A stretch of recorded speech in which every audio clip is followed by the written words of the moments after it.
All those opposed? 0, and any abstentions? 0. Perfect. All right, sorry, I forgot to mention the Concordian is here taking pictures, so if there's anyone who does not want their picture to be taken, please raise your placard or hand, and they will take note. And there's one in the corner over there as well. All right. That being said, we are now on approval of the agenda. So if anyone has any points to add, amend, yes, Sophie? I have a whole bunch. Yep. I would like to move grievance response and CSU legal bills up before presentations and guest speakers. Okay. And I would like to make judicial board appointments the first round of appointments. Okay. You want to pull your report? Oh, and I'd like to pull my report. All right. Okay.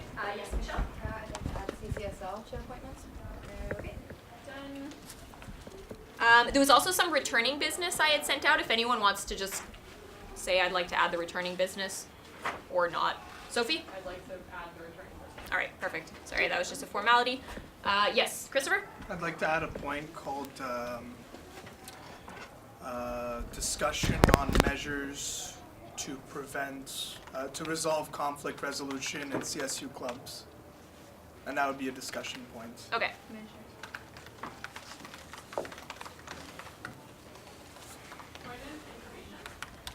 In 1 second, I'll just add the, yes, go ahead.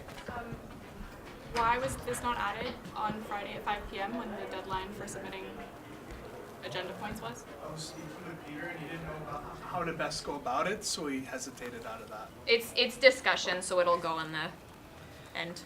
Yes, James? Yes, I'd like to pull the internal coordinator's report from the consent agenda. Okay. Yes, John. Yeah, this isn't necessarily a motion, but I sent in my finance coordinator's report on time last Friday, but for whatever reason it got lost in the void. I sent a screenshot to Caitlin and everything. If folks feel that they didn't have enough time to read my report, I can give it verbally. I just want to give it a temperature check. Does anyone want the finance coordinator report read out verbally? Okay. I mean, no motion. All right. Perfect. Okay, so that being said, is there anything else to add or modify? Okay, so if not, I will just need a motion to approve the agenda and all items under consent. Caleb, do we have a second? Jared. All right, all those in favor, please raise your placards. 9, all those opposed? 0. Perfect, so that carries. And with that, I will send out the amended agenda, so if you'll just give me 30 seconds to post it in the group.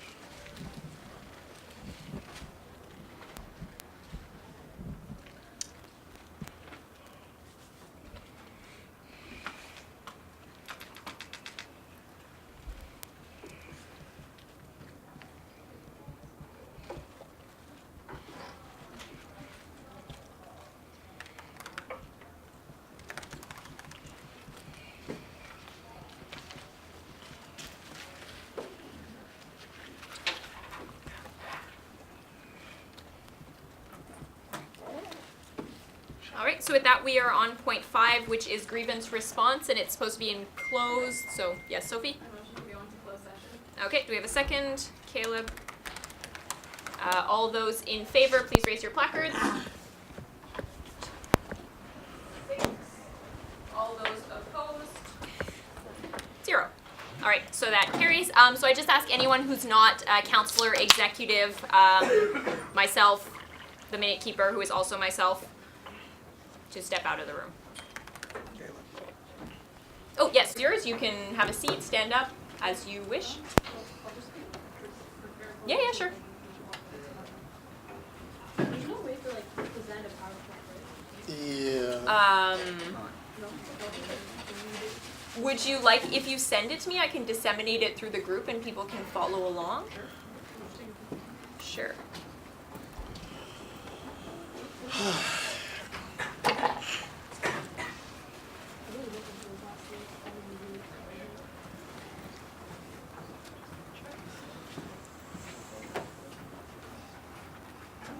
Okay.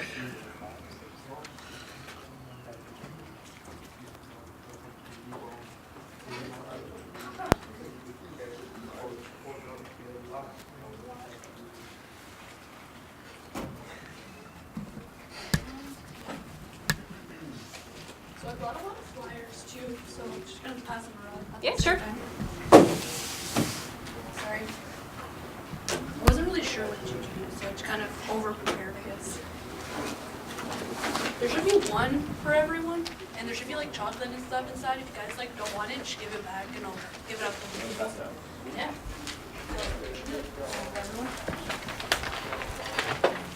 I also got like flyers that I didn't like photocopy for everyone. Yeah, sure. You can pass them out, or I can pass them out at any Sure. So yeah, it should be for like, these are just like calendars for like events, like maybe for June. Sure.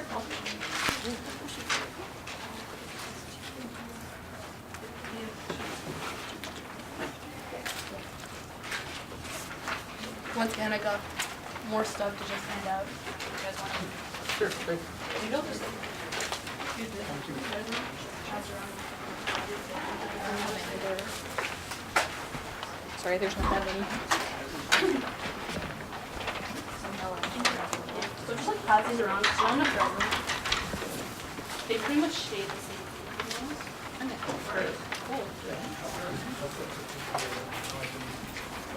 And if there's not enough, I'm sorry.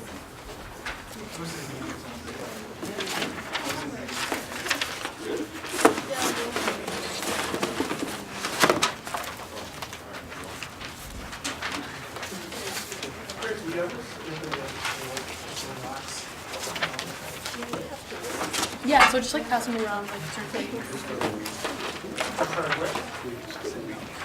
Oh, wow.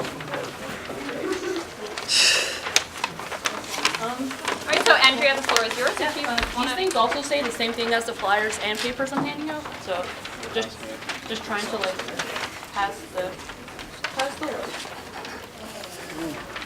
Bribing us with chocolate. Yeah, so does this also say the same thing? So if you guys just like want to share it. Yep. Just gonna give that to you. Cool, thanks.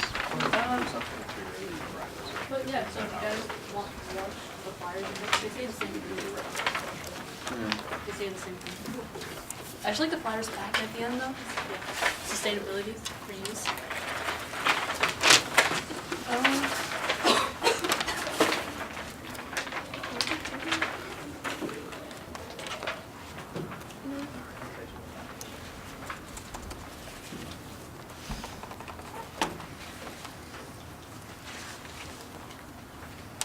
Sorry guys.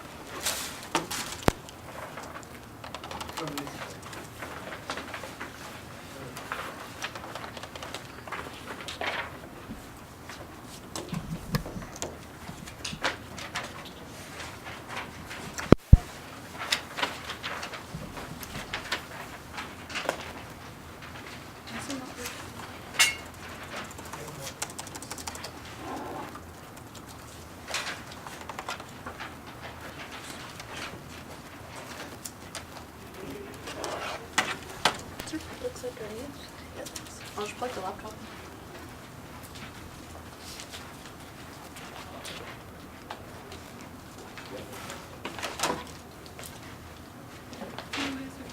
Sorry to take it so long.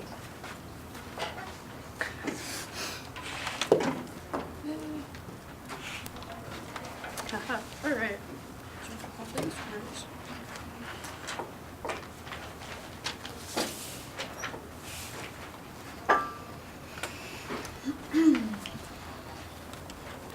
Yeah, so I guess I'll just start straight up. So yeah, so we're called WUSC, Concordia, and we're a club on campus. So pretty much I'm gonna talk, we're trying to get a fee levy, which is why I'm here to present our club. So pretty much we have many different facets, which I'm gonna explain ahead of time. Can I just ask how much time do I have, or can I just like talk? We like to keep the presentations to around 15 minutes. Okay. Is that okay? Uh, Just because we have a lot to get through on the agenda. But Yeah, so I'll just try to hurry on. Okay. So pretty much we're trying to get a fee levy going. So the fee levy itself would be specifically for the student refugee program that we're trying to establish at Concordia. But our club itself it's not only the student refugee program, and I'll try to explain that at the beginning, and then I'll try to explain a bit at the end what the student refugee program is and why it would consume most of our budget. So our draft question is based from my understanding of the number of students at Concordia and based on the average number of credits at Concordia. So the draft question that we've drafted up is, do you agree to establish a fee levy for WUSC Concordia for 9 cents per credit for undergraduate students, effective fall 2019, to establish a student refugee program? So, yeah. So pretty much our objectives of WUSC Concordia, like I said, is we address a bunch of different problematics, such as gender inequality, sustainability, fair trade, global development. In the past, we raised awareness about the AIDS pandemic. Like I said, we address a lot of different stuff. So like some of our campaigns, some of our campaigns are like our One World campaign. So we have like posters like this that we're gonna try to go around campus. So this kind of encompasses a few things. I don't know if you guys want to pass this around. You guys? Sure, just pass it around. I should have two if I'm not mistaken. So no, I just brought the same poster twice. So yeah, so pretty much this is where we're trying to promote like sustainability, fair trade, interconnectedness. So like a lot of our events are going to be biodegradable, compostable, sustainable, reusable. We try to promote this kind of lifestyle to other students on campus. Mostly this year personally, we've been focusing a lot on fair trade products. So like the ASFA farmers market that's coming up around Christmas time, we'll be giving out free fair trade hot chocolate, which once again, I got a lot of examples, but like these are like some of the hot chocolates we're like giving out. We're also maybe going to give out free fair trade bananas during exam period for like, self-care, take care of yourself, give out free fair trade coffee, and also create awareness about the refugee crisis that's going on in the Middle East, talk about global problematics that are relevant within that situation in time. So yeah, so pretty much that is like one of our campaigns, like sustainability, fair trade. I guess pass it around. I guess I'm on a roll now, so. Another campaign that we do also is the Shine a Light campaign. So what we do is we try to raise funds for girls in Kenyan refugee camps. So what we do is we try to give them equal opportunity to education, because right now when girls in refugee camps, boys outnumber girls on average 4 to 1, and less than 1% of girls in refugee camps get a secondary education, yet alone a post-secondary education. So with the Shine a Light campaign, we would try to raise funds for like remedial classes, solar lamps for girls in refugee camps so they can do homework after dark because they tend to fall behind due to like cultural expectations. Once again, we're in collaboration with a lot of the local organizations in the area, in the camps themselves. So once again, we've been raising funds for these kinds of organizations for over 30 years. I know when I started with WUSC in 2012, we were raising funds for bike ambulances because gas is expensive in refugee camps. It just made more sense to have a bike to bring people from point A to point B to get medical attention that they needed. Since we've accomplished our goal, now we've shifted to other goals. So once again, we're just trying to create equal opportunity for equal people, because at WUSC we've noticed that a lot more guys tend to enroll for the student refugee program than girls, and it's not like a sexist thing, it's just like lack of opportunity, and we're trying to balance out the playing field. So I guess what I'm going to and then also another facet that WUSC offers is Uniterra. So Uniterra is, we have over 40 countries in collaboration with WUSC, and we do a bunch of overseas opportunities, whether that be education, development, economic development. There's hundreds and hundreds of opportunities. This is in collaboration with Quebec Without Borders, Student Without Borders, CECI. Once again, these are a bunch of stuff that a WUSC member is encouraged to join. We also have a bunch of seminars, learning workshops with a bunch of other WUSC committees, because WUSC is a national branch, and we would just be the Concordia branch of WUSC. So you've got committees in BC, like you got committees in PEI, Alberta, Saskatchewan, and we meet on average twice a year. And yeah, we meet on average twice a year. These are opportunities that members would have to attend and learn from. And yeah, so this is just like an example of some like shine the light posters that are given to us. So yeah, if you guys have questions, just like say them as you go. Don't need to like. Yeah, so I guess the last point I'm going to talk about is the student refugee. Yeah. Sorry, I didn't want to interrupt you. No. Yeah. I was wondering, do you guys partner with any of the other refugee programs that are in and around campus, which are like already fee levies? Are you talking about the refugee center? Yeah. So yeah, thus far, no, but we are like in the future gonna probably collaborate on events. However, I think the biggest distinction between the Concordia Refugee Center and us is, which I'm gonna explain to you in the student refugee program, is that we would sponsor one student, well, minimum, one student per year, hopefully more over time. And we would sponsor them for the first full 12 months or full year in Canada, academically, financially, and socially. While the Refugee Center at Concordia helps refugees that are already in Montreal as permanent residents get access to Concordia services. And I know that they also do some sponsorship, if I'm not mistaken, through the CSUs. They're also like sponsoring some students, but we're just completely different identity. So yeah, I mean, there's definitely some overlapping in our goals. I'm gonna be the first to acknowledge that, but we're also two entirely different identities. Is that total? Yeah, so the Refugee Student Sponsorship Program, I kind of went to the punchline. So pretty much why we want to get a fee levy is for this program. Like a lot of these events I'm telling you about, like sustainability, fair trade, gender equality, we can apply for special project funds on campus. Those are available. The fee levy doesn't take into account these events because once again, we can collaborate with other clubs, we can get special project funds for the Sustainability Project Fund, the CSU Special Project Fund, the ASFA Special Projects Fund, the Dean Special Project Fund. Like we know about them, we use them. That's like, once again, this like fee levy would not be for these events. We can get money for that for these events.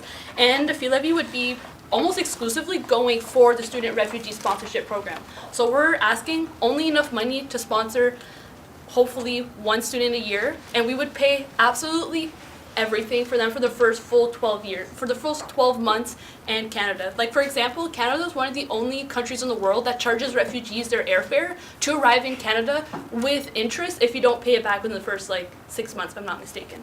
So like we're just trying to help students out. Some of these, it's more so available on the PowerPoint, but like we would pick them up at the airport the day they arrived in Canada, and we would be pretty much their family for 12 months. So I started my committee at Bishop's University in 2011, like I said, and when we were part of this committee, I remember like celebrating Christmas together, New Year's together, getting together and celebrating graduation, doing together. So like WUSC wouldn't just be a club amongst many clubs, it would really be a family and a support unit for these refugees once they arrive in Canada, because a refugee can't just go back to their camp and be like, oh mom, I missed it, I'm back. It's like, no, once you leave your country of asylum, you can't go back to that country of asylum because you're no longer considered an asylum. So these students would literally be establishing entire lives in Canada, and they would never be going back to where they're from. So we would be, once again, sponsoring them for their first full 12 months, but really we'd be supporting them emotionally and academically for up to 3 years. So yeah, so I guess like a little overview of like the refugee context in the world right now. So right now we're faced with the worst refugee crisis since the World War II.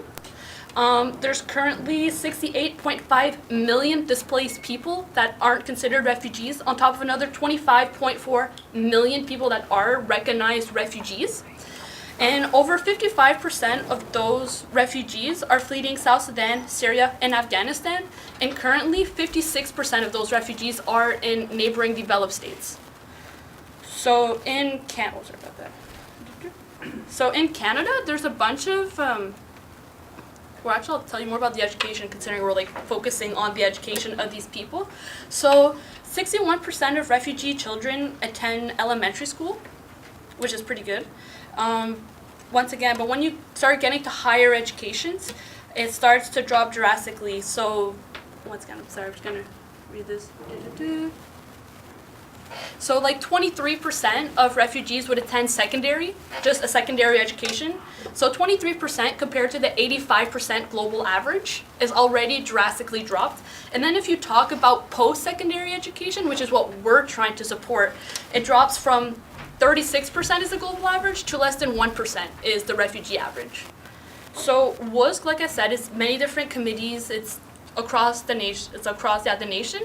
And I know in Quebec, it's getting a lot of traction in the CEGEPs as well as in the DP, I'm not sure what you call those schools, trade schools. So I know they're having a lot of expansion, and there's actually been a 65% increase since 2016 in WUSC sponsorships for refugees. So it's definitely like an upgoing trend in Canada and for people our age. So there's different ways that a person could claim asylum in Canada. So the person could be a publicly sponsored refugee, so like they could be sponsored from the government, and the government would have its own system in place. Then there's also private sponsorship. So Canada's actually not very unique. Some countries do this, but it's not the majority of countries that do this. The majority of countries is only the states that sponsor refugees, while in Canada and the US, we have the chance to privately sponsor refugees. So like such as a church, an organization like WUSC, or like a family of 7, they can, if they have the money, the resources, they can sponsor refugees. They can also come on like the special work visa program that Canada has, and also refugees can claim asylum when they physically arrive at the border, which is like is happening this summer. We would be, like I said, a private sponsorship, so we would be providing everything for that student for the first full 12 months. So like with the fee levy, we'd be buying summer clothes, winter clothes, laptops, apartments, tuition, textbooks, phone cards, Opus passes. Like we would literally be that person's everything for 12 months. So right now, WUSC is taking we're taking students from Malawi, Tanzania, Kenya, Jordan, and Lebanon.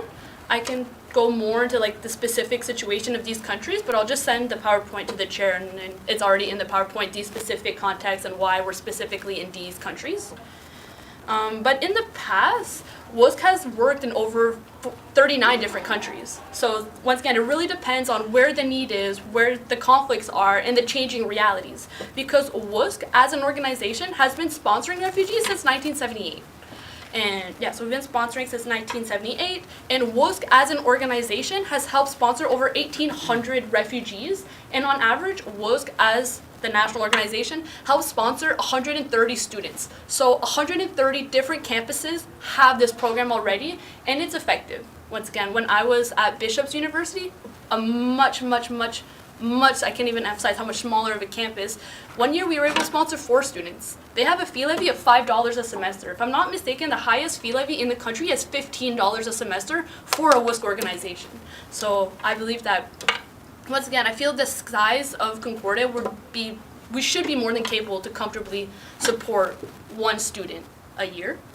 Any questions? I have a question. Yeah. Oh yeah, sorry, Michaela had a question first. I just put you on the speakers list. Yeah, no, just like ask them.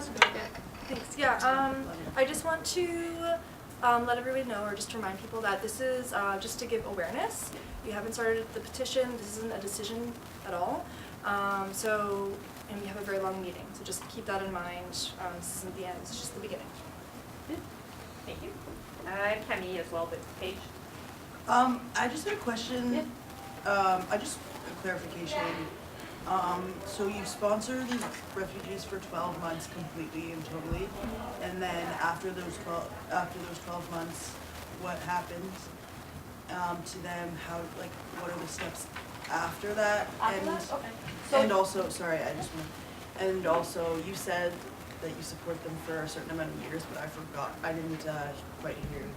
So the way that usually we try to work it out, once again, every committee is different. We'd have to like base on like our human capacity to support 1 student every year, our financial capacity to support 1 student every year. But the way that usually it works out is the first 6 months, we teach you the systems of Canada, the workings of Canada, how stuff works, what the norms are. And then the last 6 months, we're we're trying to gear you more towards independence. So we're going to teach you how to build a CV, how to apply for jobs, what to look for when you're looking for an apartment, what to look for when you're signing a lease. Once again, at the end of the 12 months, we're going to help you, if granted that they want, because I mean, they're people too with free will. If they want, we can help them apply for student loans. If they want student loans, help them support in the future. Once again, we would hopefully buy them, let's say, good winter clothes or good bikes so they don't have to buy it every year on their own. We'd hopefully give them a good base to life so they can start on their own. But what I was saying that a sponsorship can last 3 years, it's post-sponsorship support. So once again, it's not because, oh, the 12 months are done, you're like dead to me, don't talk to me. Like a lot of the time, the sponsored students are part of the club afterwards to support the new students that are then arriving themselves. So, well, that's the case in a lot of committees, is sponsored students stay with the club to help the new sponsored student integrate into Concordia, into Montreal, into Quebec. But we wouldn't necessarily, we're not legally obligated to support them after the 12 months, but they're definitely still fresh on our mind. They're definitely still present, still around. If they need help, for sure, like, we're not just like leaving you here, like there to dry or whatever. Yeah. Last thing, just kidding, I completely forgot what I was gonna say. Cami, I think you had a question too. Oh, she's not. Okay. There was Hillel as well. You mentioned that you have refugees from Lebanon. Are they originally Lebanese people, or are they Syrians that are in Lebanon, or other like? Well, they're ethnicities? not Lebanese, because if you would be Lebanese in Lebanon, you'd be an internally displaced person. So to be a refugee, you need to be outside of your country seeking asylum. So yeah, I can definitely give you more criteria for like how the selection process is made, how these students are selected over abroad. Would that like? Well, I'm just wondering why there would be refugees in Lebanon, considering I mean, I the can war like was. for sure go more in the situation of Lebanon. Yeah.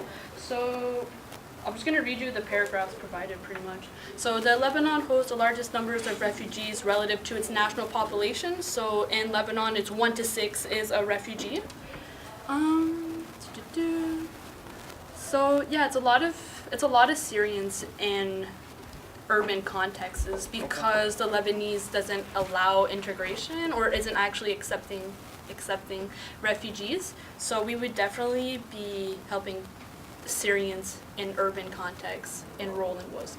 But that is, like, what they do overseas, that's all already taken care of by the national office. So the national office takes care for, like, language classes, immigration tests, health tests, French, English. Is their level of education at a high enough level for Canadian post-secondary education? Because once they arrive here, they got to be, like, admitted into. Oh, Okay, thanks. sorry. But yeah, there's a huge paragraph, and I'll send it to the chair. Yeah, just send me all the additional information so you don't have to go through every little criteria. Because we gotta go fast. So yeah, so pretty much the way that it works at WUSC is that these students in these refugee camps, a lot of them grew up in these camps because refugee camps are supposed to be like temporary solutions, but a lot of these people don't. There's no foreseeable end or them leaving, which is why sponsorship and removing abroad is a better option for them. So some of the criterias are they got to be between the ages of 18 and 25, completed secondary school, be a recognized refugee by the UNHCR. So like the UN High Commissioner for Refugees already has the recognition of. Express the need to be resettled, proficient in English and French. So they gotta also be single, without dependents, able to resettle in Canada, and self-reliant and matured. Once they've applied to WUSC, they have all these criteria, they go to these interviews, and then you get an email saying, congratulations, you were selected. At this point, they do more tests, so kind of like to be recognized by WUSC, recognized by the Canadian Refugee and Culture Department, which, once again, and like a medical test, security test. And then once that is established, we would get files from the head office. We'd be like a small committee of 3. We'd get files, and then based off those files, we'd be like number 1, number 2, number 3, and we would explain why. Some of these reasons why we would base these students is kind of like if a student wants to be a nurse. Well, Concordia doesn't have a nursing program, so maybe they'd be better off at another university that has a nursing program. Or if they want to be a farmer, maybe they'd be better off going to McDonald College in Concordia. But if they want to be a biologist, we have biology at Concordia. If they want to be an engineer, we've got an engineering program at Concordia. So we can definitely offer the students, if they're what they want to do, because with our file we get their grades, we get their ambitions, their interests, their backgrounds. So like in Quebec, we would obviously have to prioritize the refugees that speak more French, because in Quebec it just helps to integrate in society if you speak more French than English. But at the same time though, WUSC Concordia is already in talks and collaboration with a local organization in Montreal that would give us free French classes for our students once they arrived. So like we're already prepared with local committees in Montreal to support these students. And once again, I feel that a lot of what Concordia already offers aligns with what we want to do. So once again, there's no reason why our student couldn't be in the new housing co-op CSU's opening. There's no reason why they can't live there. It very much collaborates in line. I know that the deans of office students has also been really supportive of us, and there's no reasons why we can't continue having those kinds of collaboration. I don't want to take too much of your time. Yeah, and I know that for all like everything that's like paperwork, immigration forms and all that, WUSC works directly with the Ministère de l'Immigration, Diversité et Inclusion on our behalf. So once again, a lot of the logistics are already taken care of. So what we're pretty much missing and why we need the fee levy is the reason why we can't sponsor a student is because we don't have funding security needed for this program. And that's pretty much the only reason why we're applying for a fee levy. It's not because we want to make money, it's because we want to sponsor a student. And I would say 99.999% of those funds would be going directly and almost exclusively to this program. Thank you. So I just have Kemi and Paige on the speakers list. Yeah, so sorry if like it was already mentioned. No. I'm just wondering, so you're looking for a fee levy for the money, but like the logistic and administration is made by WUSC as like an organization, international. Mhm. So like, I'm just confused on like what is the group per se is doing. So we would be doing all the day-to-day stuff.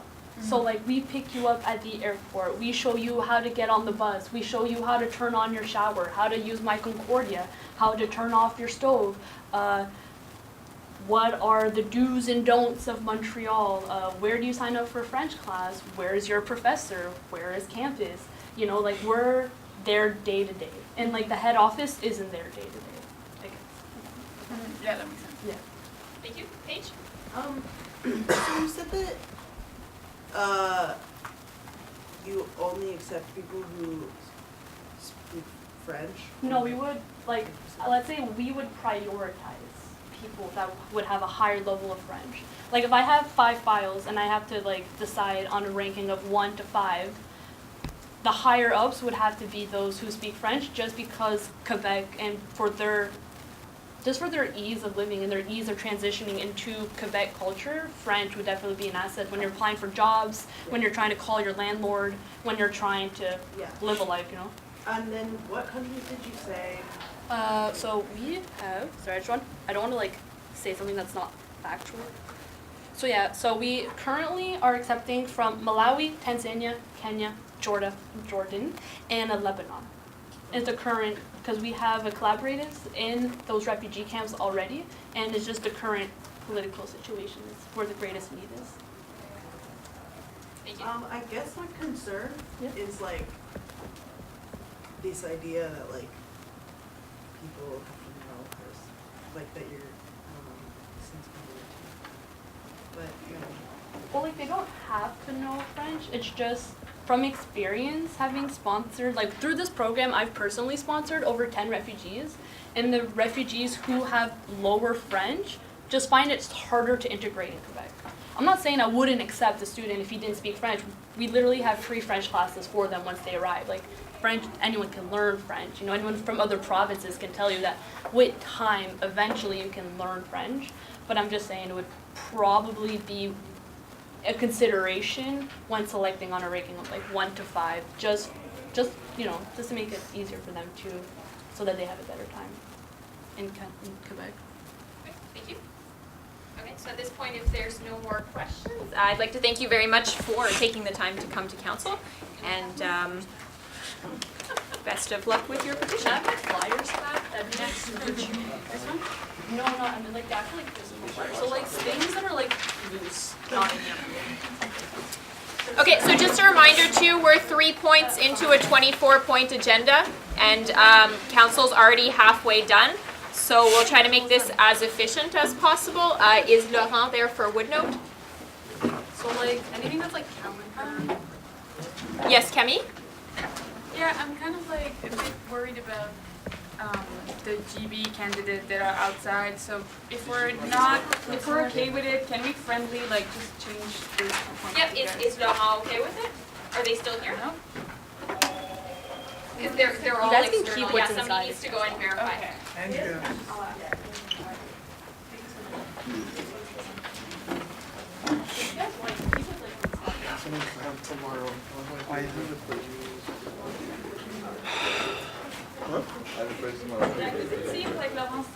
Okay, yeah, I think I saw Laurent walk away, that's why. So if there's no one there, then we can move on to 8A. If they show up, we can continue with Woodnote, but until then, we'll move to judicial board appointments. He's here.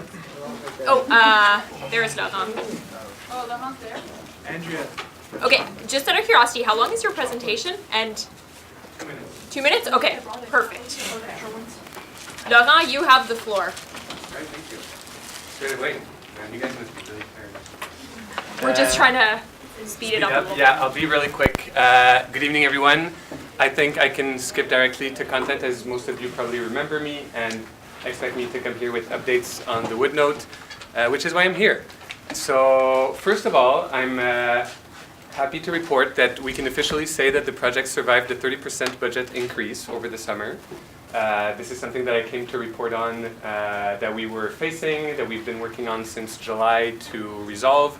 And ever since the beginning, when we sat down with CSU execs to discuss about strategies moving forward, our objective was to, in front of you. Our objective was to find a way to resolve this without adding any CSU money to the project, which is something we accomplished. So we added $4 million to the total project budget. I can give you a quick rundown on the details if you want. All of that was contained in a summary I transferred to your team. But basically, that money came from all of the other project partners. So it's a mix of both extra grants and extra loans. You may have seen the City of Montreal increasing its contribution by $1 million. The mortgage lender and the Student Housing Investment Fund are also adding $1 million each, and the rest is a mix of funds from different sources. So the project is secured. Some of you may remember a student media article from last year where there was I was asked the question if the project would survive a $200,000 increase. And I was very reassuring, like, yes, we can survive a $200,000 increase. We survived a $4 million increase, and the project is still moving forward. Of course, this has effects which are translated into the updated term sheet, which we are asking for your approval today for. The first is that rents had a slight bump up to absorb the extra loans. The effect is not very significant. We're facing a 10% rent increase, which is much less than the 30% budget increase. That was possible because we added grants. We increased the proportion of grants to the total amount, with the City of Montreal tripling its contribution. That really helped control rents. So that's the big change. And most of that was funneled towards the rents of the studios, which were by far the most affordable units. So now all of the units are about 5 to 20% below market rents still. And this is based on pretty conservative estimates on where market rents are at now. And yeah, the last thing is delays. It took us a few months to finalize all of this funding and secure everything. Now the construction contract has been signed, so there's a general contractor that's confirmed. We know things will be moving forward, but we are in November now and it's too cold, so it's not possible to do the foundations right away, which is pushing back the beginning of construction to the spring, which means that it won't be possible to meet the initial July 2019 deadline, which was in the term sheet. So this is why the revised term sheet has been prepared for you with these delays and updates, and that's it. I'm also here to answer any questions. Thank you. Sophie? Be it resolved that the CSU approve the updated term sheet for the Whitnam Housing Cooperative, effective as of today, November 14th, 2019. Great, do we have a second, Caleb? Okay, is there any discussion on approving the term sheet? Okay, so if not, all those in favor?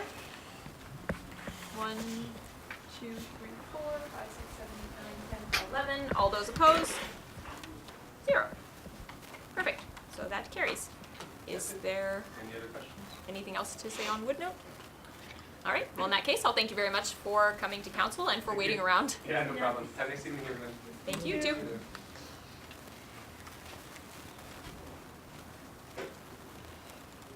All right, so at this point, we are on 8A, which is JB appointments. Kemi? Move to go to closed session. Okay, do we have a second? Caleb, is there any opposition to moving into closed? Okay, so at this point, I'll just ask anyone that's not exec counselor, myself. We're making you walk. I'm getting a cup of water, if I can find a cup. So at this point, we're on 8B, which is Loyola Committee. We do have by-elections coming up, so just, I'm trying to make this as efficient as possible. Does anyone want to sit on either of the standing committees? And maybe we can blast through 2 points at once. So I would like James? to motion to simply, unless, of course, the CCSL appointment is very crucial, just take all the appointments and shove them after the by-election. Yeah, it's CCSL is a different topic, Yeah. kind of. Okay. It's critical that we do it today? Yes, absolutely. Okay, fine. All right, no, then fair enough. Just take the motion, I motion to simply take the appointments and shove them past, and postpone them until, after the by-elections. Okay, do we have a second? Sure. Caleb, do you want to motivate? I guess since, we already said that nobody really wants to be on these committees. And there's a by-election, so there's new counselors coming in. Yes. What committees are these? There's 2 seats on Loyola and 1 seat on Clubs and Space. Okay, just making sure. Right, And the motion is to table until after the by-elections. yeah, so just put those until after the by-elections. Maybe the new counselors that get elected might want to sit on them, hopefully.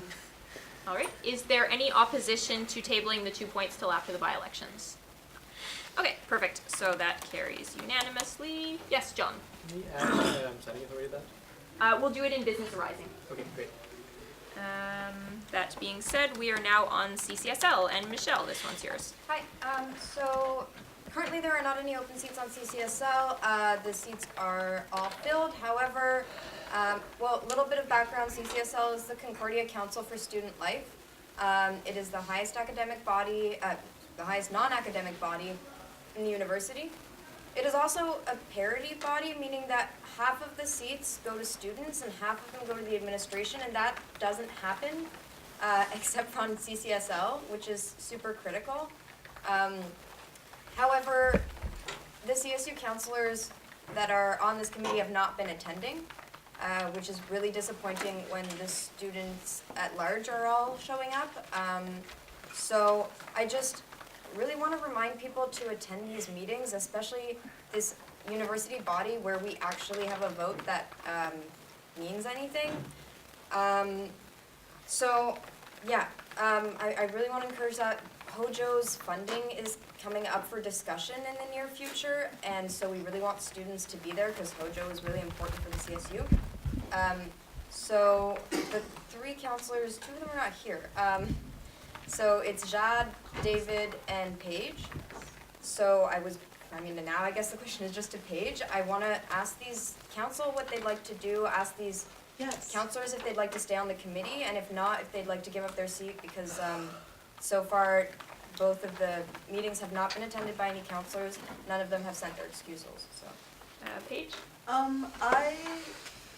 I would like to see what can be done to like, cause my issue with not attending is that, I get the email too late, and I'm wondering like if there's something to do, like something. Yeah, we can ask Sabrina. I believe that all of the dates are already preset. Okay. And so that's just, so it's potential that you didn't get that first email, in which case I can send it to you. Okay. Yeah. Yeah, I'm gonna try hard to come to these meetings, and I should hope that the two people that are not here will also do that. Yeah, one of the people told me that they did not know what CCSL was, which to me is quite disappointing. So CCSL can't boot them off. They don't have that. They don't have that in their regulations. So I leave it up to council. Thank you. Caitlin? Yeah, that was my issue. Okay, so far this seems like something that can at least partially be dealt with outside of council. Yes. And the other two councilors aren't here, so. Yeah. I'm gonna keep bringing this up because it's incredibly disappointing that there's no one showing up for the meeting. Caleb? How many meetings has there been of CCSL? As of 2? Okay. One per month. Okay. Is there anything else on CCSL? Okay, so if not, it will come back next meeting, and we are at new business substantive. And the first point is CSU council staff, which is closed. I know that this was Rory's point, but does anyone else want to deal with it? Sophie? The minute keeper isn't here and has not been here for several meetings. And does not seem to understand that their appointment was being hired. So I'm not gonna propose anything, but if council would like a minute keeper who is here and does their job,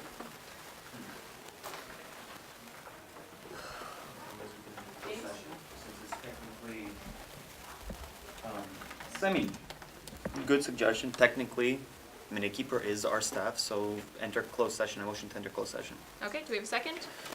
Caleb, is there any opposition to entering closed? You oppose?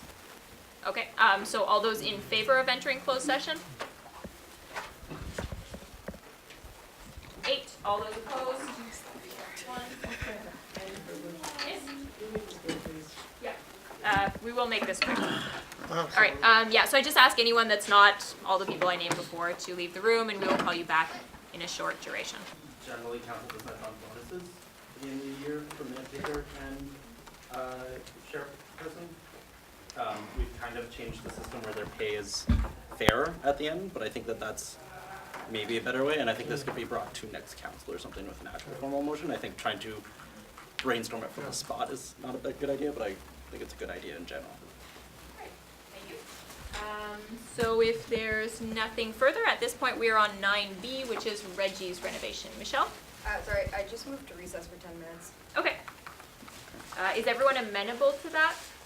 Okay, so we'll take a 10-minute recess. All right, so we are reconvening at 10:28 after an 11-minute recess, and we are on Reggie's renovation. This was John or Sophie? This was Michelle. Reggie's renovation? Michelle. Yep. Oh. So, pull up my motion.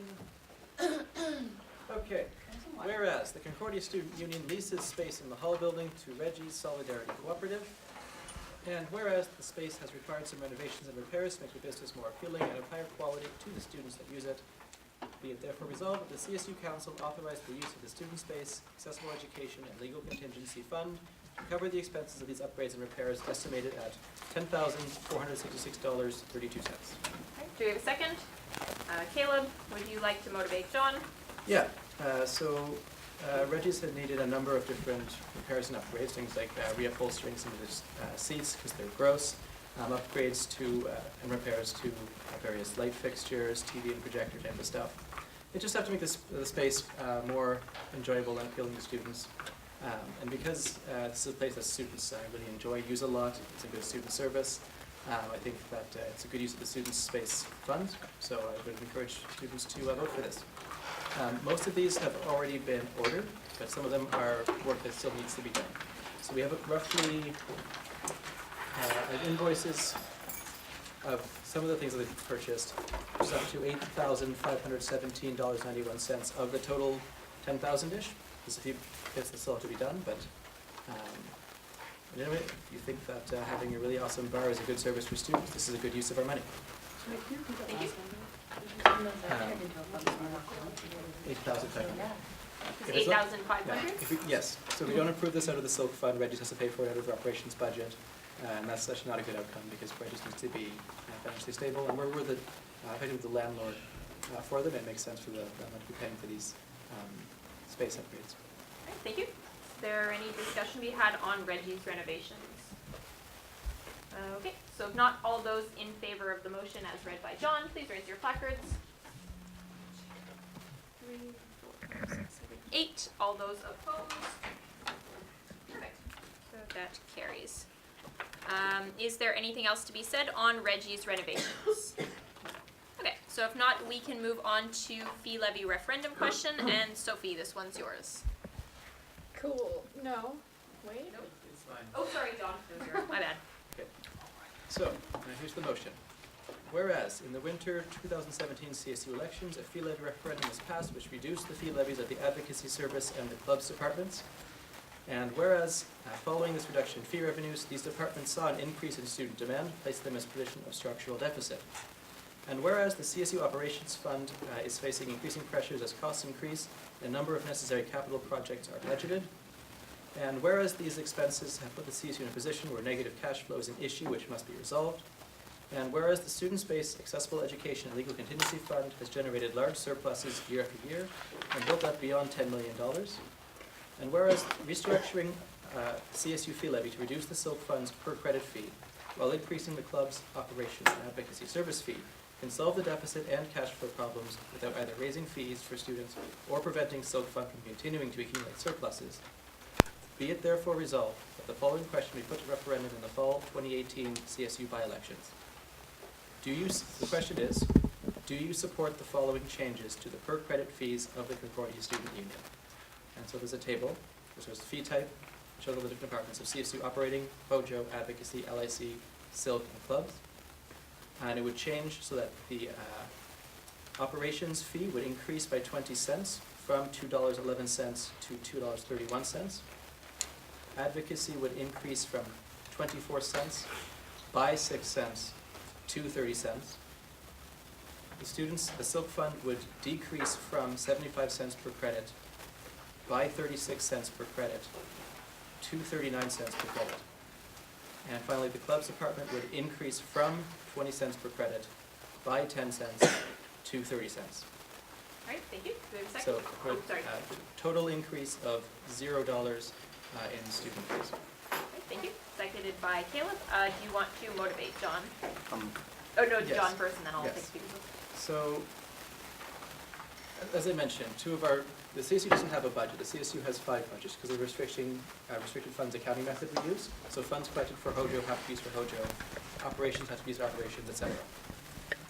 The levies attached to advocacy and clubs are currently insufficient to pay for the standard annual operations of these departments.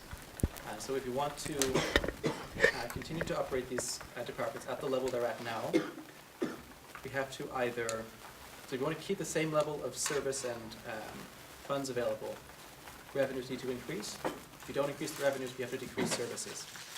So that means very large cuts to clubs funding and or reducing advocacy services that students depend on for a whole host of reasons. Maintaining these deficits over the last couple of years has been possible. Advocacy's generally run about $30,000 over the last 2 years. Clubs is in a position with a $70,000 deficit, just for clarification. This has generally been able to be absorbed by the CSU because we've had a large balance in our bank account. So in the case of a deficit, we haven't had to take on any debt because we have cash in the bank we can use it to pay for the deficit. That's not something we can do forever. something we cannot do until the end of the fiscal year. If we don't increase fees for these departments, but do maintain same levels, we are in a position where we could run out of cash during the summer, which is not acceptable for a lot of reasons. At the same time, the CSU has been put in a position where some capital projects that need to happen have to be paid for, and that has to be paid for out of our bank account funds. These are things like renewing our printers, which break down very often, and have to pay for bringing in repairmen pretty often. It's things like it's a CSM contract to develop client service management for Hojo, for the Advocacy Center, so that students can make sure that when they go to these service centers, their cases are confidential, well recorded from opening the case to closing the case. And things like, what are some of the other capital projects? It would be, they're in the guide for the audited statement, which includes things. What's the other one? CSU website also had to be fixed because that project was not well implemented last year. So these are things that CSU has to spend money on, and it's expensive, and we don't necessarily have the funds to do it because of these pressures that are put onto us by a bad decision that was made by 2 CSU executives ago to decrease fee levies. The proposal we're making here is probably the safest way to go about things because it doesn't actually increase student fees. It's simply a restructuring of how we collect the current fees we already do in such a way that make everything balance out. We wouldn't actually have to ask the students to reverse the vote that they made to reduce the dues for advocacy and clubs. Obviously, I would rather just increase the fees and get more money. More money is always better than less money for the Silk Fund. However, I think that this isn't the worst case scenario for several reasons. One is that the Silk Fund already has about $10 million in it.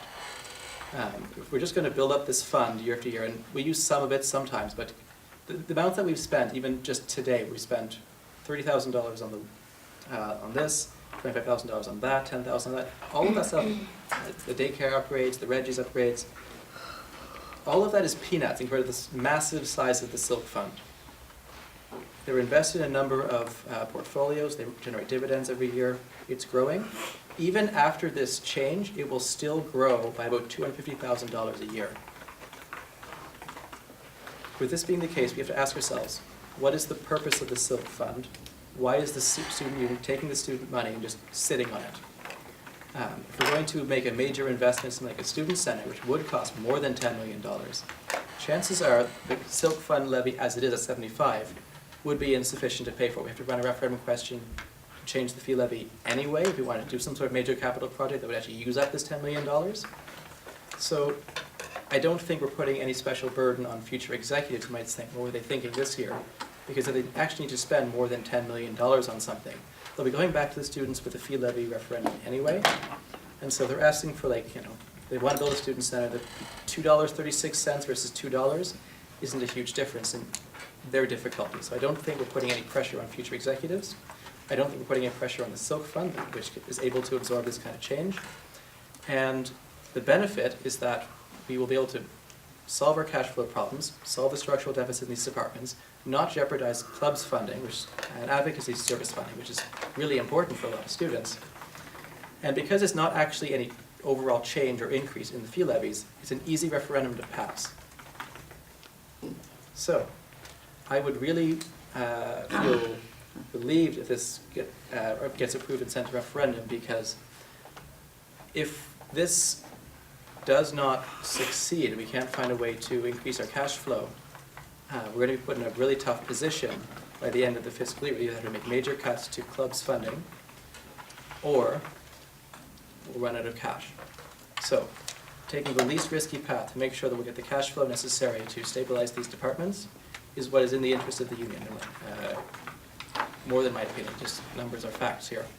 So I encourage members to vote for this, and during the by-election campaign, I would really appreciate if any councillors want to help me support this campaign, so we can pitch to students that there's not going to be any fee increase, it's just a fee levy restructuring, and get the union back on better financial footing.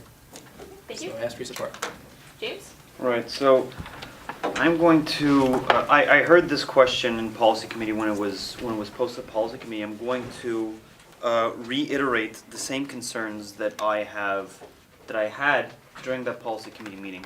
Now, in order to do this, I'm going to kind of jot out a few numbers. Now, the fund currently sits at around $10 million. Let's just use that as a rough estimate. And the investments aren't doing very well. We're barely making any money on the investments. Almost all of the money that's going to the Silk Fund that's growing it is from the fee levy. So the $500,000 or so that's given to it per year. Now that's about a growth rate of 5%, right? And with Canada's past inflation rate, I literally just checked that the inflation rate for 2018 is 2.57%. That means that in net, it's only growing about 2.43% per year. Now, if we institute this new fee levy, right? So what happens with the Silk Fund, as I understand it, is that it gets dividends, we get interest in dividends, and we take the interest dividends and we use it to fund CSU services, so that we don't rely entirely on the main CSU fee levies to fund projects. Now, if we institute, I'm fine with, just to be clear, I'm fine with the increases to the club's fee levy, right? Because we really need the money. What I'm not fine with is the decrease to the Silk Fund, and this is the reason. Because, once again, something like, let's just have a very liberal estimate and say that afterwards we're going to be getting $260,000 instead of $250,000 of growth. That means that we only got 0.03% growth in the Silk Fund. If it's $250,000, then the Silk Fund actually went down in value if we would have instituted this. Now, the projections for inflation are for it to go down from 2.57% to 2.23%, but we can't really rely on projections. The decrease to the Silk Fund will essentially mean that the Silk Fund will barely be growing at all. It's barely going to be keeping up with inflation. And in future years, when inflation is going to keep compounding and our rate of growth is going to be the same raw amount of dollars, it's eventually going to reach a point where inflation will be larger than the amount we're putting into the Silk Fund, which means that the Silk Fund will be losing value at that point. This isn't something that's going to happen in 10 years. It's going to have something that's going to happen in the next 5. What we're doing is we're just going to do the problem of our financial situation, and we're going to be just shoving it down the line for maybe another 5 years. The Silk Fund will not be growing at all. So I'm fine with the points in the question that increase the fee levy, and I was privy to the information during policy committee with the actual numbers. I don't know if you brought the numbers with you for the growth rate previously and now, but we're going to lose essentially all of our growth in the Silk Fund. It's going to be staying static, and then in the future it's going to be losing money. So. Yes. Oh, do you have a point of information? Where are you getting the growth numbers from exactly? Well, in policy committee we received a financial statement when I was looking this over. I don't know if, John, you have the same paper you gave us concerning the growth of the Silk Fund? Yes, you all have seen the figures in the audited financial statements. There we go. Those are also in the those audited are- financial sorry, statements. I'll speak at my turn. Right, thank you. Right, so, to answer that question, I got those numbers from there. If we institute this, then the Silk Fund will be barely keeping up with inflation this year. Not next year, not in 2 years, not 3 years, it's barely keeping up with inflation now. If, assuming that we institute this, right? Without it, it's kind of like a comfortable-ish, 2.43, 2.89% growth, right? It's at a comfortable level-ish. But if we institute this, it's going to be barely growing. And that poses a direct financial issue for future council, because right now the money that they're going to be getting in dividends is going to be reducing in value, and it's going to be less money to fund other crucial CSU services. And it just takes the funding problem and just shoves it down into the future. It doesn't fix it. So I'd be in favor of dividing the question between approving the increases and the decrease for this whole fund. Thank you. Kemi? Yeah, I don't think the goal of this issue is to collect money just for the sake of collecting money. As a union, I think it's also our job to give services and give the opportunity of students of doing what they want to do. in terms of clubs, for example. Like we're talking about earlier how important it is to have like kind of like a life outside like your classes and stuff, and I feel like the Silk is just like, yes, it is great to have like a pool of money where we can have greater project, but greater project are not coming like in every month. They're coming like years on years. So collecting money for the sake of collecting money, I'm sorry, I'm not super into it. Thank you. Princess. So I'd just like to start off by pointing out that the CSU has a stockbroker, and I guess we didn't invite the stockbroker to give a statement. So we have an audited report, and you know, if we want to talk more about our dividends, maybe we should invite our stockbroker into the room to talk about that and not just sort of pull numbers out of nowhere. As the internal coordinator and as someone who is, I guess, technically sort of in charge of clubs, as someone who pays international tuition rates, I am all for tapping into the Silk Fund instead of raising funds on students. I think that that's something that is a goal of ours, is to maintain low tuition rates. And if that means tapping into union funds, I don't think that there's anything wrong with that, being that students already pay into the union anyway. And as someone who pays international tuition rates, I'd prefer to do that versus go after students. Like Camille said, it is not okay to just go after students for money. And if we're going to be talking once again about our dividends or use, you know, language like inflation and whatnot, I think we should probably get a professional in the room who, you know, works with our stock portfolio. Because last time I checked, I don't think anyone here gets paid a certain percentage for doing our stocks. So yeah, that's it. Thank you. John? Yeah, here's the actual numbers for the Silk Fund's portfolio performance. It's divided between two fund managers. In 2015, we created our most recent investment policy, which was when decision was made to have a sustainable screen for investments and divestment of fossil fuels. Following the decision, the fund was generating generally about 1 to 1.5% per year. After that change, the two funds saw notable increases in their performance. Our funds through Jarolowski Fraser saw an increase of 3.38%. Our funds through Leicester Asset Management saw an increase of rate of growth of about 12.45%. So over across the whole fund, we saw roughly about 9.04% over that period, or roughly an average of 3.01% per year over that period.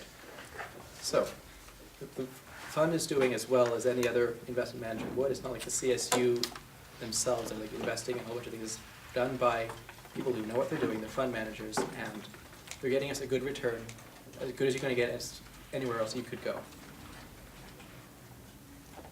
The Silk Fund will not be not growing.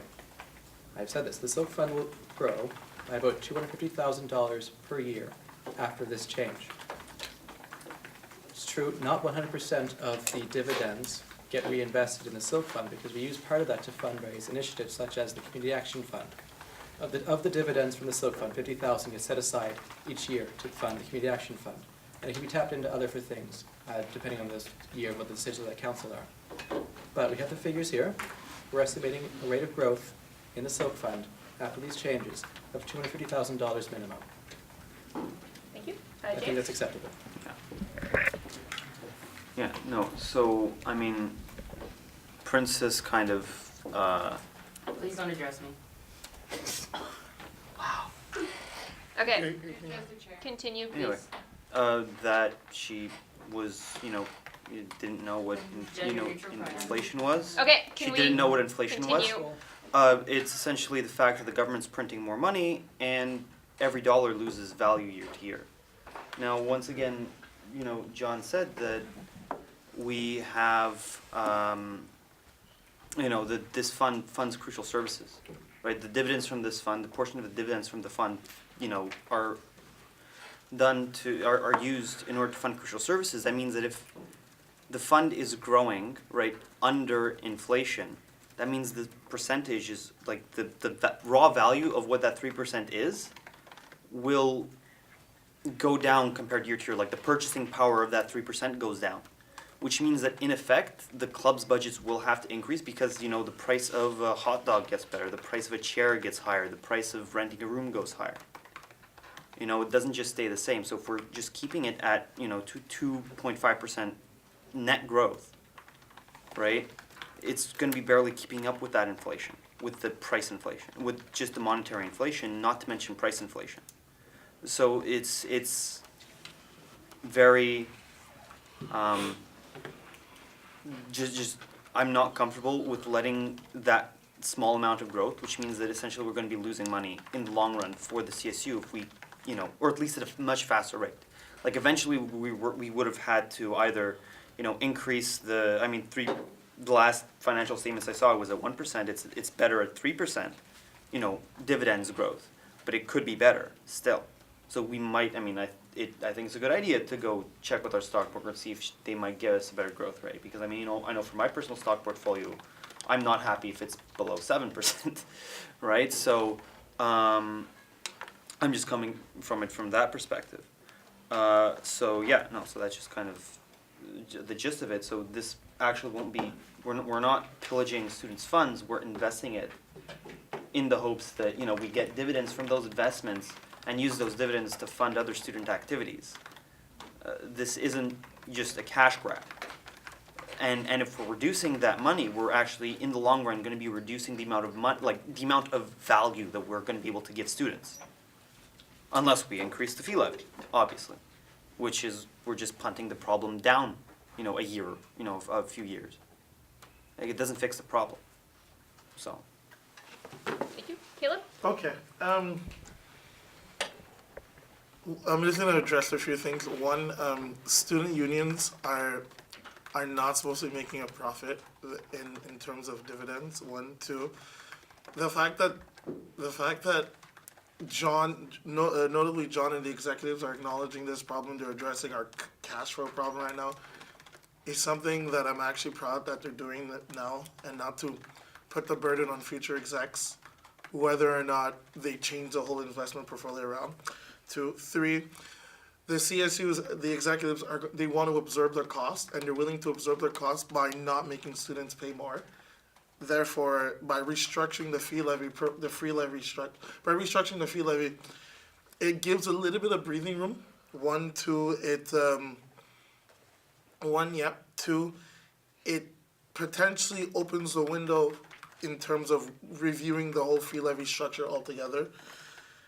And 3, just saying, guys, it's 10:53. You have 7 minutes to go, and yeah. So. It's 11:30. 11:30. Okay. The point is still there.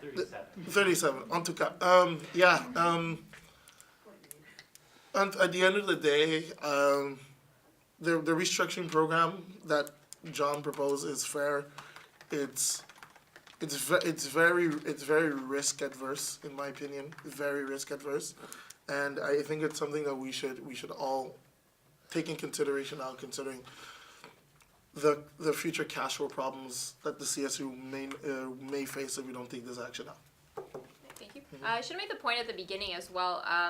The motion on the table is to put this to ballot. So you can be against the motion but think it's a valuable thing for students to vote on. Just throwing that out there. Sorry, I should have made that point earlier. Sophie? Me? I believe so. Yeah. Yeah. Okay, well, I had stuff to say, but I'm just going to call the question. Okay. Do we have a second? There's no debate on a call to question. Margot? All those in favor of calling the question, please raise your placards. 10. All those opposed? 1, 2, and abstentions. Okay, so that carries with a 2/3. So we'll now be voting on the motion. So all those in favor of the motion as read by John, please raise your placards. 8. All those opposed? 1. Alright, so that carries. Abstain, Peter? Okay. So that is that. Is there any more discussion on referendum questions? Okay, so if not, we can move on to fall reading week. And Sophie, this one's yours. Whereas, God, where'd it go? Sorry. Whereas Concordia University conducted a student health and wellness review that was published on November 8th, 2018. Whereas one of the priorities and recommendations within the review was that Concordia implement a fall reading week to support better health and wellness amongst its students. Be it resolved that the CSU support and advocate for the implementation of a fall reading week at Concordia University. Okay, to a second. Caleb, Sophie, do you want to motivate? I think this one is self-explanatory. It's something that we can all agree on. The fall semester is hectic, it's crazy, and this is a great way of supporting students and especially health and wellness. It's something that we discussed at Academic Caucus with the student senators, and it's something we feel very strongly about bringing forward to Senate and advocating for at the administrative level. Thank you. Caleb? Simple question. What's our game plan in making sure this happens, unlike McGill's situation? Right, so at many other universities, there have been strategies of like a slow build to a full week. So what you can do is you can ask for a study day that follows Thanksgiving. And then once that is implemented and it's proven successful and easy, you can just increase those days. So it would likely not be a full week within the next year, but we can come up with a plan and a strategy that means that within the next X amount of years, we would have a full week. And we can also, what we're I hope planning on doing, and I can't speak for the entire academic caucus, but my personal point of approach would be to suggest that it is an easy preventative measure. A lot of universities implement a fall reading week after a series of suicides happen within the fall semester if they don't already have a fall reading week, and this way we can prevent senseless loss and support mental health and wellness initiatives in a preventative fashion, which is very important when it comes to mental health care. Thank you. James, was that a placard or? Yeah, it was a placard. I'm in favor of fall reading week. Great idea. I think that's something that was brought up for a while. It's been just in the discussions. So yeah, I move to call the question. I don't think anybody's really in opposition. There's one more. Is anyone opposed to calling the question? Yeah. Okay. Okay, so no, I have to vote. We have to vote now. All those in favor of calling the question, please raise your placards. 11. All those opposed, 0. So that carries. All right, so we will now vote on the motion. All those in favor of the motion as read by Sophie, please raise your placards. I'd like my noted. Sorry, you're holding 2 hands up. Yeah, I like my noted as well. Yeah, can I have my noted, please? Well, are there any oppositions? If not, it's just unanimous, so everyone Doesn't has really it. need to be noted if it's unanimous. Alright, that being said, is there anything else to mention on fall reading week? Okay, so if not, we can move on to daycare play area renovations, and Sophie, this one was yours. That is also somewhere. Okay, whereas on October 23rd, 2018, the Board of Directors of the CSU Daycare and Nursery approved the recommended quote from Les Constructions H2D, Incorporated for the renovation of the daycare play area. Be it resolved that the CSU Council approve the amount of $216,153 from the Silk Fund for the construction of the CSU Daycare and Nursery outdoor play area. Do we have a second? Margot? Do you want to motivate Sophie? Yeah, basically right now the outdoor play area is just a very not child safe porch, and using the Silk Fund for the student space that would be for future students and also for current students' children's is a great way. The plans are great. I submitted a bunch of documents for this motion, so you could go through all the architectural plans. There's going to be plants, edible plants that won't kill the children, and a water area, and they're going to increase the fence size so that the McKibbins and library area is blocked a little bit more from the kids, and they're also going to be implementing a security gate so that not just anyone can walk in and out. And it's going to be really great, and I'm really excited, and I would love for this motion to pass because the board of directors already approved it, and we're just asking to use the Silk Fund to fund it. Jared? I call the question. There's no one on the speakers. Okay, well, good. Okay, so there's nothing further. All those in favor of the motion, daycare play renovations, please raise your placards. 12, all those opposed, and no abstentions. Oh, sorry. All right. So that carries. Is there anything further on daycare play area renovations? Okay, so if not, we can move on to policy committee report and Annex A edits, and this one is Michaela's. Yeah, so I'll just keep it really short. Basically, instead of having it approved in the consent agenda, we wanted to increase the bursaries from 30 to 35, and to increase the amount from 500 to 650. The last time the bursary policy was updated was in 2008, and we feel that it should increase considering that, cost of living is more expensive, and it's a really nice way to directly give students back kind of the money that they give to the CSU. So what I'm basically, what policy wants is this, but we would also like the finance committee to look at it, and they haven't been able to meet yet. So I'm just kind of bringing this to your attention. You have all the documentation, but I guess I'm just saying that procedurally, if we approve this document, I guess this is a direct question to the chair, does that mean that it is approved officially? Because I think we should wait until finance committee meets and we do it at the next council meeting that we approve everything. We can do that as well. Usually when you approve a document, you approve all the things. Yeah, that's what I thought, yeah. Okay, so if you just want to bring it up for discussion and you wanted to go through finance, we don't have to approve that? Yeah, so I think it'd just be better if we just approve everything next, it's in 2 weeks, so. Okay. All right. Is there any discussion on policy committee and Annex A? Yes, John? It's just a point of privilege. I noticed a few folks get up and we're really close to, we still have quorum, we're close to losing it. I'd ask if folks have to go soon, please try to make it possible to stay, because we still need to approve the audited financial statements, which have to be approved before November 30th, as well as the signing authority. So if you don't get these passed, if we call a special council meeting before the end of November, let's avoid that. Please stay. Thank you. The next council meeting is November 28th. And I'm just I'm just saying. Okay, so moving forward, general coordinator report. Cool. I hold my report because while it was very verbose and included a lot, what it didn't include was that we've now received an official complaint against one of the members of the board from the CNESST that I have forwarded on to the general manager. It is for psychological harassment, and I just need to make council aware of that. It'll be handled privately and confidentially. Okay. Is there any discussion? Yes, Caleb? Of council, right? Mm-hmm. Okay. But Okay. yeah. Okay.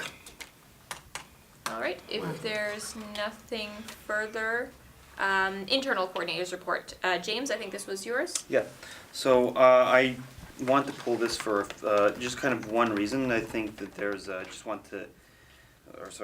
let me just give me a second to get the actual text of what I wanted to pull out. All right, fine, internal clubs coordinator.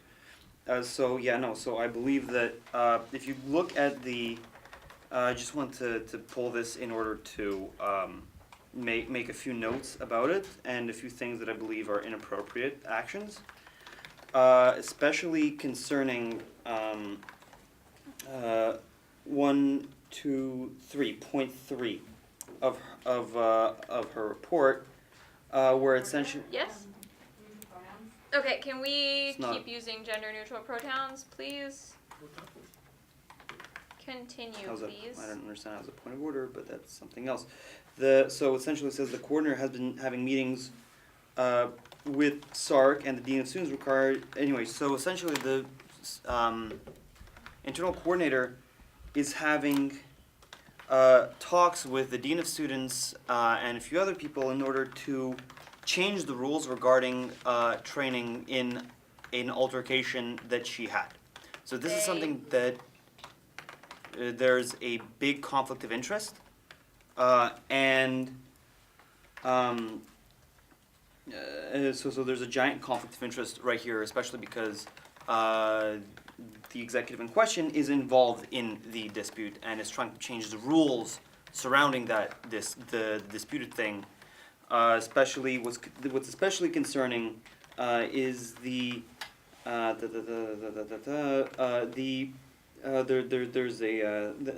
a line here about posting consequences for new consequences for. Let me just see. Right. So holding members of the executive and council accountable when they fail to uphold the safe space policy.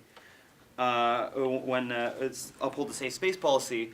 This is actually regarding directly regarding an accusation that said coordinator is making against yours truly, and that's actually regarding complaints that she has made. Complaints that she has made in whatever, I think those are, it was brought up in whatever link articles that she believes that I followed. Okay. How's that a point of order? It is a point of order because council voted to keep minutes in 2016, 17. Well, I'm not referring to 17. plurality, so it's fine. Well, I'm asking you to use gender neutral. Okay, can you just continue and make this Fine. as least aggressive as possible, please? What? Okay, continue, please. Anyway, so essentially, said executive is involved in a dispute and is trying to use the position of power that the executive has in order to change the rules and consequences for the person that said executive is having a dispute with. And it's incredibly inappropriate. As point of information, yes. Is there like a motion, or is this just Well, just discussing? The reports need to go in substantive because in the end there's going to be a motion to approve, or reports need to be approved at some point, whether with amendments or not. So that's why they're put there. But currently there's nothing on the table. Yes, Princess, and then Margot. So just to quote the report that was just mentioned, it clearly says the coordinator has also been having meetings with SARC and Dean of Students regarding ways to better enhance our safe space policy and language surrounding the consent training policy. That's because SARC is the one who offers us our consent training. And yes, I may have been involved, but I'm not speaking on behalf of myself. I'm speaking on behalf of the fact that there are going to be other people that come after me with my position, and other people who will come after me who will be counselors, who may experience this particular situation. The report also goes on to say this was all due to an incident during the consent training where disruptive behavior took place. Not once did I mention anything. It was quite vague. I just essentially explained that an incident took place, and the whole point of exec reports is to essentially explain what you've been doing with your time as an employee of students, right? Essentially, right? And no one, not in the report, not once was there any sort of indication of changing the rules. Further statements essentially said, explaining the situation vaguely, not naming anyone, not calling anyone out, not being aggressive. It clearly just says the CSU should look into establishing an anti-harassment policy because of events that transpired, including events that transpired post-consent training, as well as holding members of, I quote, both the executive and counselors accountable. So that's not this current council or executive, that's anyone who comes after, during, whatever. And then furthermore, the report also quotes Chapter 2, Section 1 of the Standing Regulations. So not once in my report, which I feel like I shouldn't really have to defend because it's quite self-explanatory, did I essentially point the finger at anyone. It didn't name any names. It essentially just says, also the CSU is currently working on an anti-harassment policy. A bunch of other student organizations have been working on an anti-harassment policy. ASFA just passed one. So not at all did I do anything wrong by pointing out that I, as someone who is a concerned member of our student union, who is an elected official, looking into this policy or having conversations with folks that, and this is after the fact, that, you know, conduct our trainings and making sure that, like, we are in a place that is safe for people to be able to disclose information, because that's also something that happens a lot at consent training. And yes, privacy was breached, but I did not mention that. I essentially was just like, hey, this is something that, you know, happened, and where can we move from here? So this report was literally just to essentially explain and dictate what I did with my time as someone who is an executive who was elected. And so I find this whole pulling my report, it's totally fine, but at the same time, I do think that they're quite of a bit, they're accusatory tones and that are attached to it. And I think that it's quite interesting that there are accusatory tones that are attached to it, primarily because the person that is, the counselor that's accusing me, essentially, what I'm trying to say is, I did nothing wrong. I did my job. I did my due diligence. And, you know, this is sort of like the pot calling the kettle in a sense, but, okay. Thank you. Margot?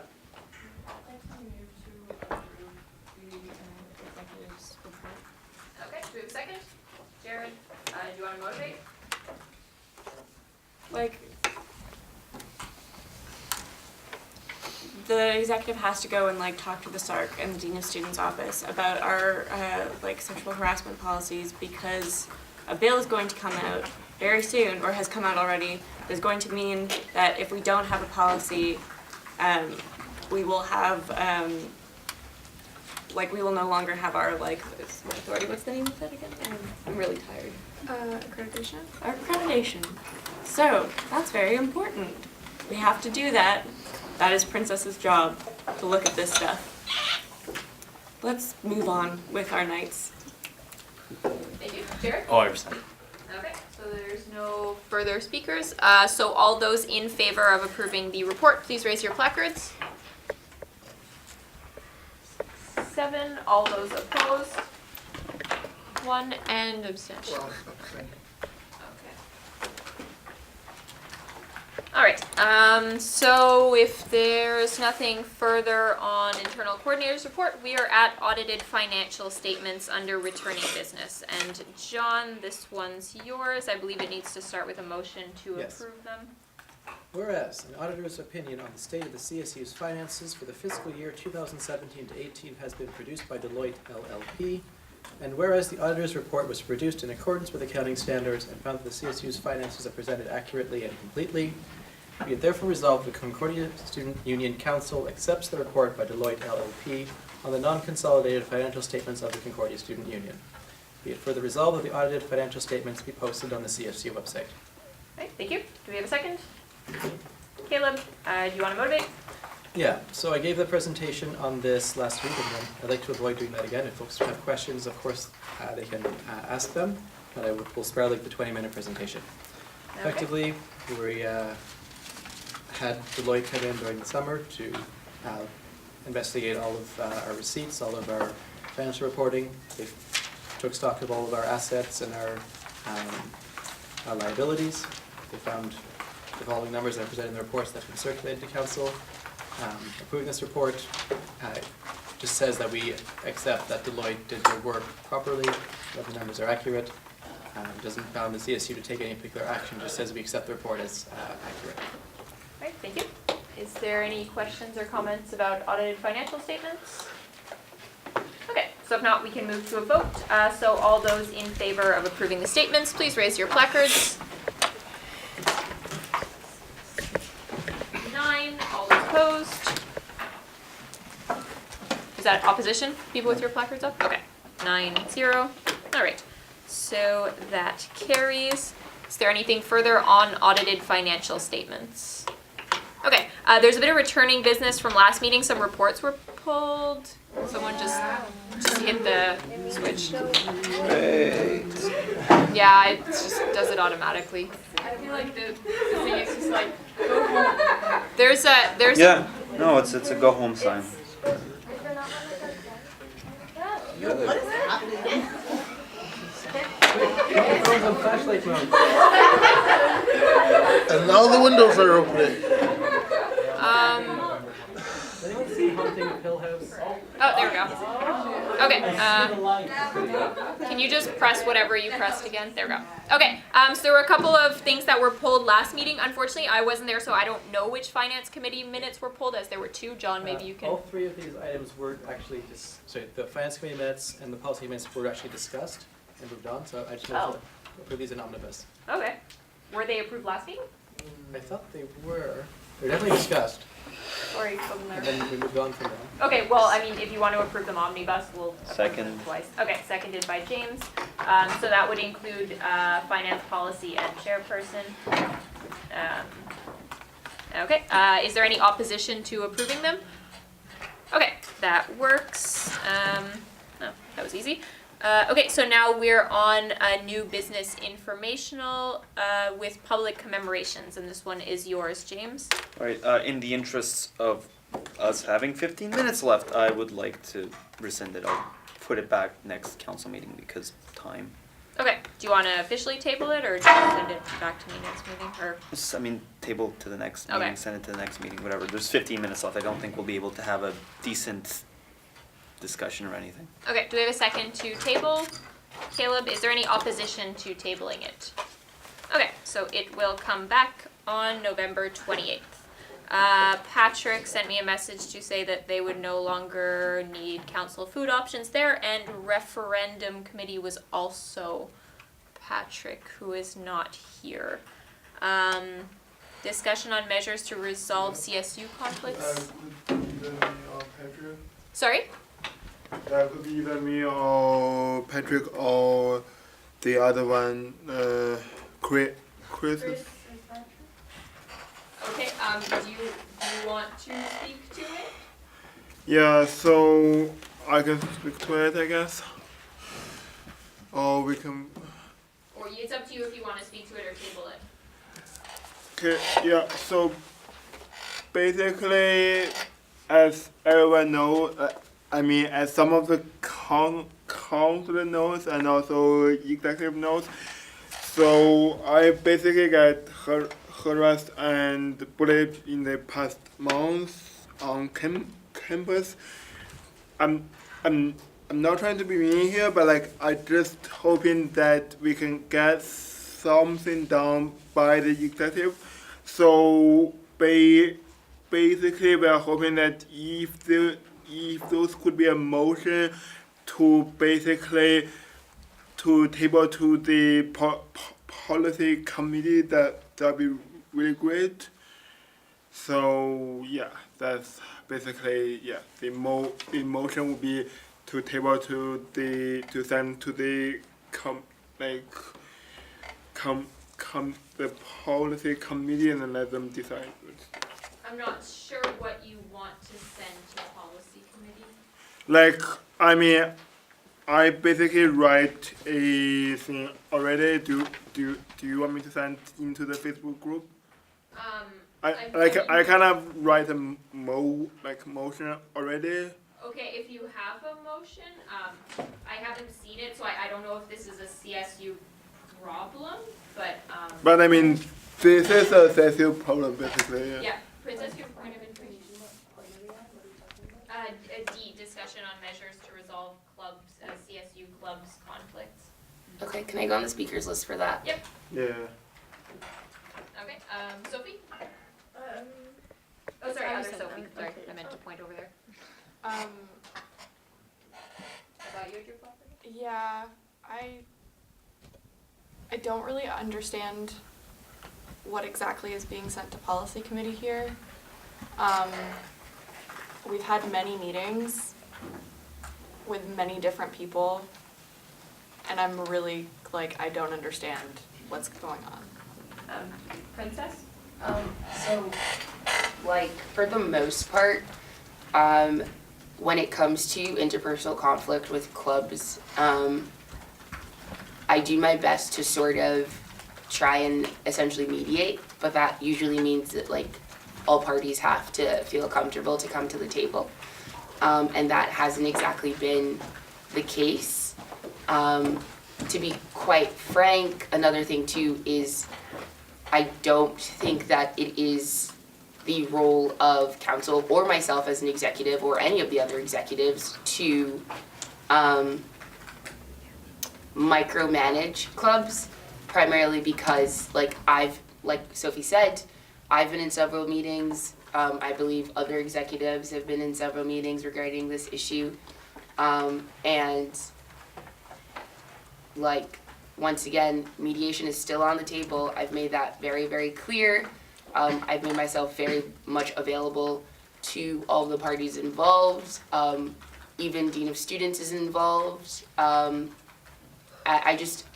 I think what I want is I want the council to think really, really carefully about getting involved in like a club's interpersonal situation, primarily when like parties are refusing to come to the table to have conversations, and also like administration is also very much involved. This could also set like a very, very negative precedent of essentially anyone who understands the CSU structure can just sort of come to council and be like, you need to take their funding away, you need to kick people out of clubs. And so I kind of want people to like think about that moving forward in this situation. But like I said, I pretty much made myself available. I've tried to have discussions with people. I also personally don't think that this should be something that is discussed on a council level. As weird as that may sound, I'm willing to answer a question regarding that, but I don't think that this is something that can be solved on a council level. But yeah, so there's that. Thank you. James? All right, yeah, no, so this kind of gets back to a few of the things that we've been discussing. That we've been discussing on several other things. And then one of the things that we did on policy is that we passed, especially something concerning the judicial board, is that one of the proposals that we approved at policy committee is that there should be kind of a list of, say, procedures and what does JB deal with, what does this deal with, right? And I think it might be beneficial, say, for clubs to say, like, on the C2 clubs page after the website is fixed after being broken for, I mean, and I know it's not the exec's fault, it's whoever hired the new company broke the website, right? I'm not putting the blame on that, I just know that the website needs to be fixed and it's not anybody's fault. But after the website's fixed, just put information saying, okay, if you have a conflict, if you're being bullied, if something, if you're being harassed, these are the steps you need to take, and these are the options that are on the table, and, come see the club's coordinator if you want to see the club's coordinator for mediation, or if things get really bad enough, you can go to the advocacy center, and that, kind of procedure can be put on the club's page, or on any general CSU page, so, are you being, and it can be, integrated with other, harassment policies and put into, a certain place so that people can be guided to kind of reduce these types of incidents. Because I think it's important to do this, and because it's happening on clubs, I think we should at least have some sort of blurb that says, at least these are like kind of the 3 options you can take if you're being harassed, in clubs specifically, and this is like, the proper procedure you should follow. I think that's something that CSU could do without anybody fearing overstepping of bounds, right? And to try and support students that come forward with harassment, which I think everybody is more or less in favor of, right? So that's... Thank you. Peter? Yeah. So basically what I want to say is that, first of all, this is not an interpersonal issue. I don't know why that says you put interpersonal issue on this. We're talking about harassment or anything that a higher level position, and I don't understand why that says you put this right away. This is not an interpersonal issue at a level that can be handled. This is also sort of going back that the whole mediation process, because there's no point of going to if says you could put this interpersonal thing right away on a case that is doing to other people, like hurting other students. I mean, CSU is here to protect students and represent students, and if all the CSU are just going to put a in like an interpersonal issue only on a case that are pretty big, I don't think how like I don't really say that how they could deal with, and this is what I mean by going to the policy committee, that we need policy to get something, and I also been heard by other people who are sitting on the committees that this thing someone brought up to the committee, and the committee executive decided not to be dealing with it, or just pass it through it really quick. So I don't understand why we have to do this, and like I don't want to be mean here, but this thing need to be dealt with by CSU, and I really hope that we can get something done like by CSU. Okay, so first I'd like to start off by saying that as of right now, currently, sadly, the CSU does not have an anti-harassment policy. That is something that we're currently working on, right?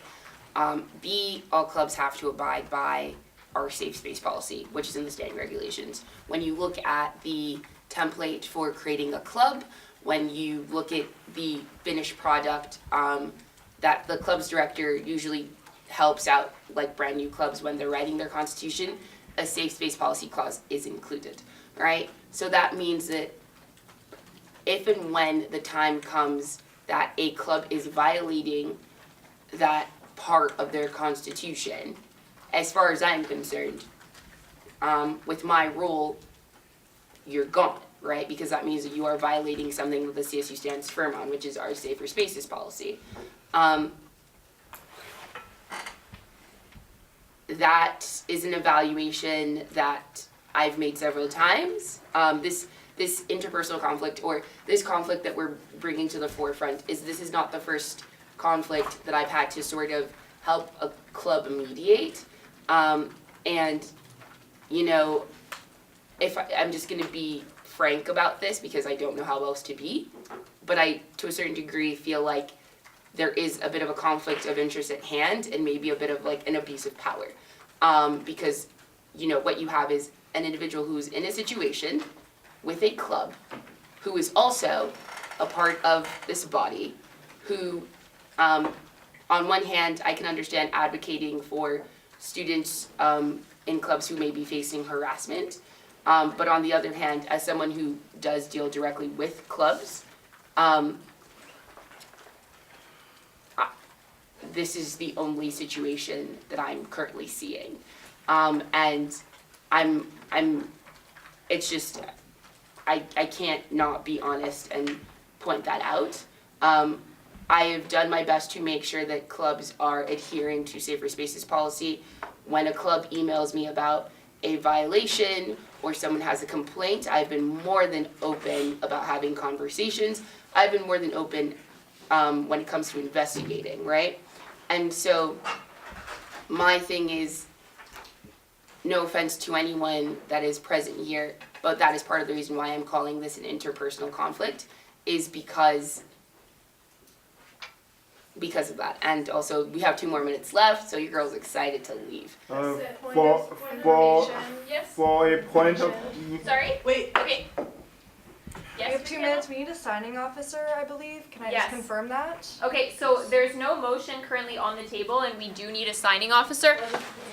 Sorry. I have the motion on the table to the policy committee though. Okay, but there's nothing currently on the table to go to policy committee is the problem. Like, there's nothing Like currently on the table. The whole issue needs to be dealt on policy committee and try to figure out a way. Okay, if you can coherently send me the information in a document, like with the issue written out, because there's no issue currently. So I can't have a motion to send anything to policy committee that doesn't exist. So at this point, I will accept the call for orders of the day, Margot, because we need a signing officer and we also need a 2/3 majority to continue because council voted to cap the meetings at 11:30. So, in that case, we will continue. Margot? I'd like to motion to extend the meeting for 5 minutes. Okay, do we have a second? Thank you, Kemi. Okay, is there any opposition to extending the meeting until 11:35? Okay, so that carries unanimously. At this point, we are on business arising, and that indicates a signing officer. Yes, Margot? I'd like to motion to appoint Sophie as signing officer. Sophie Beauchamp? Yeah. Okay. Is that a second, James, or? No. Okay, we have a second? Paige. Okay, Paige, and also do you consent? Yeah, I do. Okay, do you want to motivate Margot? I know that Sophie has worked really, really well in a lot of different leadership positions, including the Concordia Food Coalition Farmers Market, where they deal with a lot of different like financial issues. They've been overlooking a ton of different stuff and entirely managing like the farmers market with like support and stuff like that. They're extremely competent. Basically what you need as a signing officer is to just like have an eye for detail and to be ready to sit down for a large chunk of time and like be reasonable about what you should sign off on and what you shouldn't. They are exceedingly well qualified for the job and very nice, so yeah. Thank you, James? I'd like to nominate Caleb. Okay, Good position. do we have a second? I don't consent. Oh, you don't consent? Alright, Okay. fine then. Alright, so is there any more discussion or nominations? Okay, so if not, I'll let you motivate for yourself, Sophie. If you want. Well, yeah, I've been working in different organizations. I've been project manager and coordinator, meaning that I have to deal with budget in the past. I'm also literally always on campus every day, so that's, I think, a big plus to be signing officer. And I have integrity, and I will look over those financial statements. Alright, thank you. Okay, so is there any more discussion on signing officer? Okay, so if not, we can move to a vote. So all those in favor of appointing Sophie Beauchamp as signing officer, please raise your placards. 8. All those opposed? 0. Okay, and 1. Oh, 2 abstentions. Alright, so that carries. Is there anything further in question period and business arising? Okay, are there any announcements very quickly before we move on? Yes, Jared? I move to adjourn. Okay, Jared moves to adjourn. Do we have a second? Margot? Alright, perfect. Meeting adjourned, everyone.